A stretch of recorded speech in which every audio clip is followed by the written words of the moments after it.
I'm gonna make a bold claim that I think this seemingly overlooked $3 card may well end up being one of the strongest, if not the strongest, commander from Final Fantasy. And I don't say that lightly, given all the absolutely crack cards that the new set has to offer, but I've got the receipts. Because I've built her, and even at the budget price of $69, she players on turn 4 and can reliably win the game by turn 6. If the words player removal and card draw get your engines going, you're in the right place.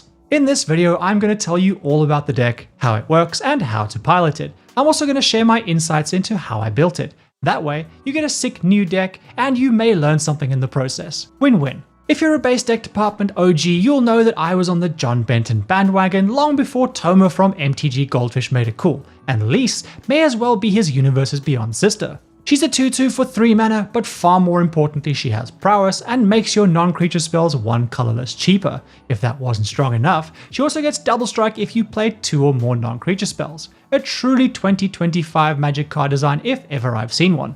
Now I imagine you've already figured out where this is going. But if not, the goal of the deck is pretty straightforward. Play Lyse, then play a bunch of cheap draw spells and pump her up to 11 power via the prowess. And then you punch someone's beard off with a commanded damage 1/2. Punch him!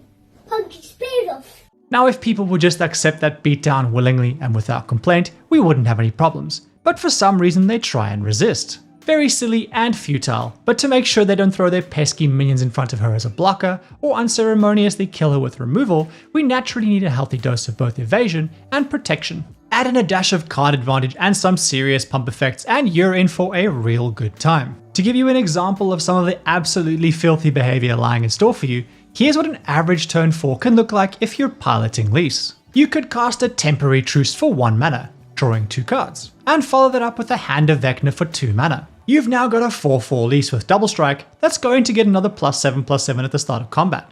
That's a total of 22 commander damage and someone that's going to be absolutely beardless and out of the game. One of your mini cards like Shelter will both make sure she doesn't die and that you don't get blocked for your remaining 1 mana. But what if you don't draw the Hand of Vecna? Well, you could cast a Rebellious Strike for 1 mana, and follow that up with a Cartouche of Knowledge for evasion, also costing 1 mana. Throw in a Guided Strike and you're 1 spell away from lethal. That leaves you with 1 mana open, and wouldn't you know it, you've got something like a Center Soul just waiting to seal the deal. It's also handy that Center Soul is going to rebound, helping you get the prowess snowball rolling for free on your next turn. And there is a lot more where that came from. This deck is full of interesting cards and absolutely cracked synergy, so let's dive into it in more detail. When building the deck, I knew I could focus on pumping up Lyse, or I could focus on drawing more cards and playing more spells. While the pump focus strategy was tempting for flashy plays and kills, I knew that it would result in a deck that often knocks out one player and then falls apart as it runs out of steam. That's the curse of many Voltron strategies like this, and I did not want that to be the case here. So I focused on stability rather than pure power and focused on drawing more cards. And boy do we do that! Of the 56 non-mana related cards in the deck, 43 draw us cards along with their other effects. If you're new here, you may not know my approach to deck building, but I'll be using some methods that these videos linked in the description will explain in much more detail if you're interested. I've also linked a 33 card breakdown of this deck that I used to streamline my thoughts and strategy when I was brewing. Now that we know what we want the deck to do, let's take a look at the deck by numbers to ensure that it's going to do what we want and when we want it. I've already pointed out that turn 4 is when this deck does the thing, so we want at least one of each of our core types of spells on turn 4. And given the high amounts of card draw, having about 9 copies of a type of card all but guarantees that we will have one when we need it. That's not the whole story though, as there are many cards in this deck doing double duty, but more on that when I talk about some of the cool cards shortly. Normally I would preach running no less than 38 lands in a deck unless that deck is an exception, and that 95% are not. This deck is however one of that 5% because almost all of our spells cost 1 mana, and because most of our spells draw us cards. This combination means we get to be a little bit greedy with our land count, and we're running 34 lands. With testing, this number could come down even lower to maybe 32, but I'm not comfortable with that yet because we really want 4 sources of mana on turn 4, and right now the maths is in our favor with that, with 34 lands and 9 rocks. We'd honestly run a bit more rocks if we could, because the 2 mana cost rock is basically a free spell when you have Lyse out. In terms of how I actually found the cards to fill the deck, it's just a group of Scryfall searches like the ones on screen where I cast the net pretty wide and scroll through the results. This one is looking for enchantments that draw us cards, but I do the same thing for other non-creature spells given Lyse's reduction, like artifacts, instants, and sorceries. I'll then do the same thing for cards that give us other things that I'm looking for, like evasion and protection. Obviously, you need to know what you're looking for, but in this case, it was already clear to me what I wanted, which was any non-creature spells that both draw me cards and give me other desirable effects, like unblockable or boost my power. The reason I'm sharing this is that I cast the net wide like this because I often find that the very best and coolest cards are ones I would never find if I used more specific phrasing or if I relied more on tools like EDHREC as my sole source of information. Speaking of finding the best and coolest things, if you're enjoying this so far, be sure to punch the beard off the sub and like buttons so your algorithm brings my next banger video straight to your homepage. I'm also on a mythical frog quest to get to 100,000 subscribers and be Australia's biggest Magic creator. And 80% of you incredibly based regular viewers who aren't part of the frog gang yet can make a huge difference. Okay, let's talk about some of the individual cards that make this deck such a banger, starting with our evasion sources. With Lyse in play, a card like Feather of Flight or Cartouche of Knowledge effectively give her 2 power or 4 commander damage, give her flying, and draw you a card all for 1 mana. And what about if your opponents have flyers? Or something like Enter the Enigma, Slip Through Space, or Distortion Strike will do something very similar. When it comes to protecting our beard-punching payload, we've got an array of interesting ways of doing that. From Shelter, that gives her protection and or evasion, and a card all for 1 mana, to Center Soul and Emerge Unscathed, that rebound, making achieving critical mass on your next turn that much easier. Counterspells like Keep Safe or Confound, or Remand or Reprieve, keep Lyse safe and draw you a card, all again for 1 mana. A card like Celestial Armor gives Lyse 6 commander damage and evasion, as well as temporary hexproof and indestructible, all for only 2 mana. We always have 5 or more cards in hand, so cards like Imperial Armor and Hand of Vecna are an easy 10 commander damage for only 2 mana. And if the stars align, which they have for me in my limited testing, Nerd Rage draws you 2 cards for 2 mana, which is already decent, but it turns Lyse into an instant kill all by itself when you hit 10 cards in hand, which really isn't that hard. Prophet's Eidetic Memory is in the deck primarily as a cantrip, but given we're drawing 3 to 4 cards before combat, it's also a cool stacking 6 commander damage all for 1 mana. For card advantage, cards like Secret Rendezvous, Temporary Truce, Vision Schemes, Cut a Deal, and Words of Wisdom all help fill our hand, with a special shout out for Lock and Load that usually draws me 3 or more cards for only 2 mana. A bunch of our cards also help pump Lyse up and get us to that critical mass of 11/11 more easily. Rebellious Strike is a standout, but Defiant Strike, Guided Strike, Shelfarin Shapecraft, and Feat of Resistance all put in the work, again, all for 1 mana. And last but not least, our cantrips are focused on getting us a card and pumping up our prowess numbers for as little mana as possible.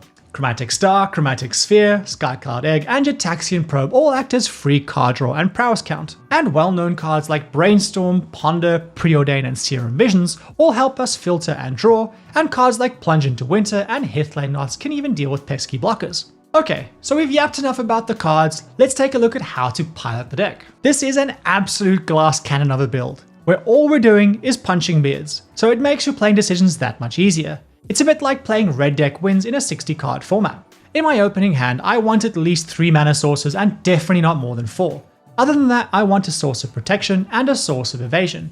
These are the must-haves, but a nice to have is a source of card advantage. The last card can be anything, but either Imperial Armor or Hand of Vecna are the most explosive cards in the deck, so they are at a high priority. Failing that, protection is probably the biggest second priority. Only turns are very simple. Get to 3 mana and play Lyse. Ideally you get to ramp so that you actually have 4 mana on turn 3, that way we can protect her. You could also wait till you have 4 mana to play her and ensure you have a defensive spell open. Then on the turn after you've played her, you're aiming to string together a series of spells that pump her up, make her unblockable, and if need be protect her as we talked about earlier. I typically play out all my spells in my first main phase and then go to combat with mana untapped for protection. I try not to cast my protection proactively so that people can't respond to it. Better they try to remove her and I respond to them. Dealing 12 to 16 commander damage in one attack is the most likely outcome for a turn 4 attack for you, with you finishing off the player in the next turn. On turns 5 to 6, hitting for 21 damage becomes almost guaranteed. There are of course much more explosive turns and outcomes to be had on turn 4, but this isn't TikTok and I don't want to catfish you with ultra high highs that hardly ever happen in reality. Other than some of the mathematics before you go to combat, you get to turn your brain off. Piloting the deck is as simple as that. And while the deck is simple, like any deck, it doesn't come without its weaknesses. This is, as I said earlier, a glass cannon deck. That means you're in a drag race with the rest of the table, and this is very much a sprint and not a marathon. You need to have a good understanding of threat assessment and which of your opponents pose the biggest threat to you. We run practically no interaction or removal that isn't tied to our main game plan, so our removal is player removal, and if there's someone at the table that's likely to combo out or just runs a ton of removal, you should give them the 1/2 beard remover as a priority, because again, we have no other real way of engaging with them. Given Lyse is our glass cannon, our entire game revolves around her. We don't want her dying, but especially not more than once, or our game is basically over. If your spidey senses are telling you that your opponents may be holding open removal in the early turns, play it safe and take it slow and play Lyse with removal up. Delaying your win and player removal by a turn is far better than getting locked out of the game by command attacks. Okay, last but not least, let's talk about upgrades. Because as I said at the start, this is a budget build. My final list for this video comes in a little over the magical number of $69, but not by much.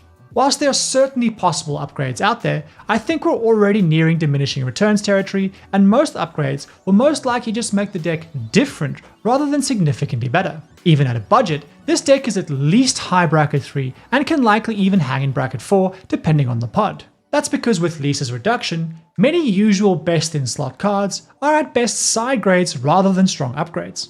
The exception to this is fast mana like Moxen, because they will definitely speed things up, but they will also increase the price of the deck by like 10 times for a marginal strength increase. Where you can and should spend money is the mana base, because I had to cut costs for the budget challenge I partook in while making this deck, and that will make the deck much more reliable. The other place you may want to consider swapping out cards is to put in more pump for more explosive plays and more reliable turn 4 knockouts, noting that you are trading consistency for bursts of power. If you want to swap in some of these cards, take out some of the worst cantrips of your choice. With all this said, I'm sure there are improvements that can be made to this list, as I'm sure I missed some banger cards because this is still a new build I'm working on. If you think there are any cards I've missed or cards that could be upgrades, please let me know in the comments because I'd love to hear it. If you have questions or want to let me know what you think of the deck, sound off in either the comments or my Discord. And as always, thank you for being here.